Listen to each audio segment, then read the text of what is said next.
Hi! A blessed Tuesday everyone! Welcome to our daily morning devotion. Sa Jesus ay kasama sa umagang kay ganda. Talaga namang kay ganda ng umaga pag sa Jesus ay ating inuna, kapayapaan, kagalakan, pagpapala ay tiyak nating makakamtam. Tara, samahan nyo kami, mag-devotion muna tayo at pakinggan ang mensahe ng ating Abba Father para sa bawat isa sa atin sa araw ito. I'm Deaconess Sharon, your devotion leader for today.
Kaligtasan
Amen. Purihin po ang Panginoon sa mensahe ng awit na ating napakinggan.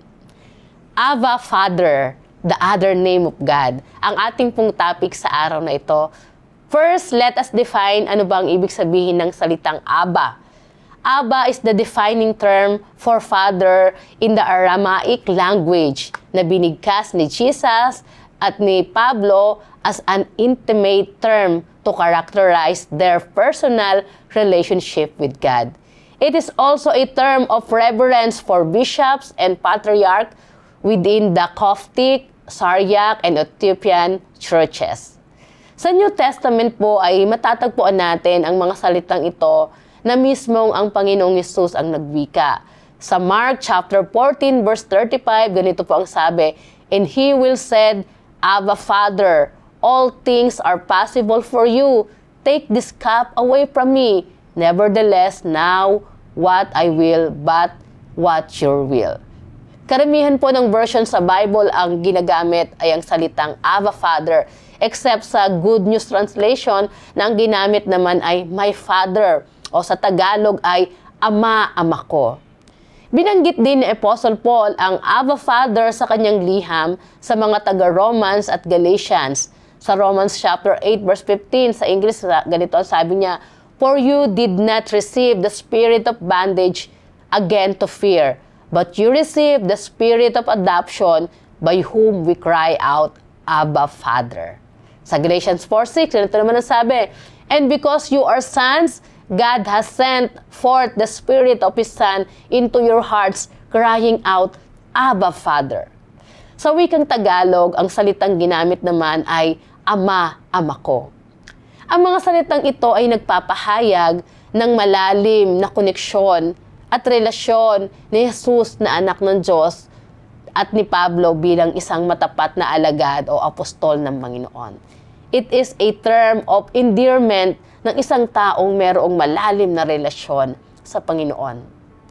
Noong tinanggap natin ang Panginoong Hesus at hinayaang ang Diyos ang maghari sa ating mga buhay, tayo po ay binigyan ng karapatang maging anak ng Diyos. At bilang mga anak ng Diyos, tayo ay malayang makalalapit din sa Kanya at dumaing ng Abba Father. Gaya ng isang ama, ng isang mag-ama o mag-ina na sa tuwinang may pangangailangan ay buong pusong na ipapahayag ang kanyang damdamin o anumang iniisip. We can pour our heart to God. Ano po ba ang ibig sabihin nito? Pouring out our hearts. Pouring out our hearts is an act of trusting God. Buong pusong nagtitiwala na sa tuwinang dadaing ka ng Abba Father, Ama, Ama ko, alam mong hindi ka mabibigo. Alam mong hindi natutulog ang Diyos. Dinirinig niya tayo sa bawat pagtawag natin. Naalala ko rin dito ang kwento ng prodigal son, kung paanong ipinakita ng ama ang kanyang unconditional love sa kanyang anak na nagkasala. Yung senaryo na bumalik ang anak, napakaganda po nun. Ang ama ay nasa pinto na nakahandang salubungin siya with open arms. Mahigpit na yakap ang ibinigay ng ama. Noong na-realize niya ang kanyang pagkakasala, bumalik siya sa ama. Bagamat meron siyang guilt feeling, alam niya na hindi siya mabibigo. Alam niyang hindi siya tatalikuran ng kanyang ama. Sa kanyang pagtawag ng Abba Father, nakatitiyak siya na hindi siya matitiis ng ama dahil meron silang malalim na relasyon. Hindi siya ibang tao sa ama.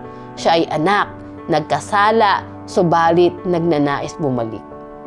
Kapag daw ang isang anak ay tinanggihan ng kanyang ina sa kanyang request, ang gagawin ng anak ay lalapit siya sa kanyang ama at siguradong hindi siya nito pahihindian. Ganito po ba kayo sa inyong mga ama? Abba Father, kapatid, kailan ka huling tumawag sa Panginoon ng ganito? Kailan ka huling nag-pour out ng iyong damdamin at tumawag sa Kanya ng Ama, Ama ko? O kailan ka huling umiyak sa harapan ng Panginoon? Sa harap, sa gitna ng iba't ibang hamon at pagsubok ng buhay, lagi po nating alalahanin na lagi tayo ang mayroong Abba Father na laging handang makinig at tumugon sa ating pagtawag. Amen. Manalangin tayo. Hallelujah, Lord God, our Abba Father. Ika'y buti mo, Panginoon. Ikaw ay Diyos na aming Ama, na sa tuwin na ay tumutugon at dumidinig ng aming panalangin. Lord, salamat po sapagkat malaya kaming nakalalapit sa iyo. Malaya naming nailalabas ang aming mga saloobin, ang aming mga kahilingan, gaya ng isang anak sa kanyang ama, Panginoon. At nakatitiyak kami, nakasisiguro kami, Panginoon, na sa aming pagtawag, hindi kami mabibigo sapagkat lagi kang nakahandang tumugon sa aming pagtawag, Panginoon. Salamat, Panginoon, dahil meron kaming ama na merong unconditional love, Panginoon. Sa kabila ng maraming pagkakasala at pagkukulang, lagi kaming handang mahalin at tanggapin, Panginoon. Salamat, Abba Father, sapagkat Ikaw ang Diyos, Panginoon, na kailanman hindi tumatalikod sa amin. Tumatalikod man kami, nakakalimot man kami, Panginoon, pero lagi kang naandyan, Panginoon. Lagi kang handang kami ay tanggaping muli, Panginoon, sa aming mga pagkakasala at karumihan, Panginoon. Lagi ka pong handa na kami ay tanggapin, Panginoon, at muli igawad ang iyong dakilang pag-ibig at pagmamahal. Salamat, Abba Father, sa iyong pag-ibig. Salamat sa iyong kabutihan. Salamat sa pagtugon mo sa aming mga panalangin. Panalangin ng kagalingan para sa may sakit sa karamdaman, panalangin ng probisyon sa mga pangangailangan, panalangin ng guidance and protection, Panginoon. Lagi kang naandyan para kami ay dinggin. Salamat, Panginoon, sa kabutihan mo. Salamat po, Abba Father. Ikaw lamang po ang nais naming papurihan, sambahin, Panginoon, sa lahat ng aming ginagawa. Mabigyan nawa namin ng lugod ang iyong dakilang pangalan. Sa iyo po ang papuri, pasasalamat at pagsamba sa pangalan ni Jesus na aming Panginoon at tagapagligtas. Amen and amen. Muli, maraming salamat po mga kapatid sa inyong pagsama sa akin sa umagang ito. Magkita-kita pa rin po tayo every Tuesday and every day. Thank you so much po for worshiping with us. God bless you po. Pagpalain kayo ng Panginoon saan man kayo naroroon na naaabot ng programang ito. Always remember, every gising is a blessing. Bye! God bless!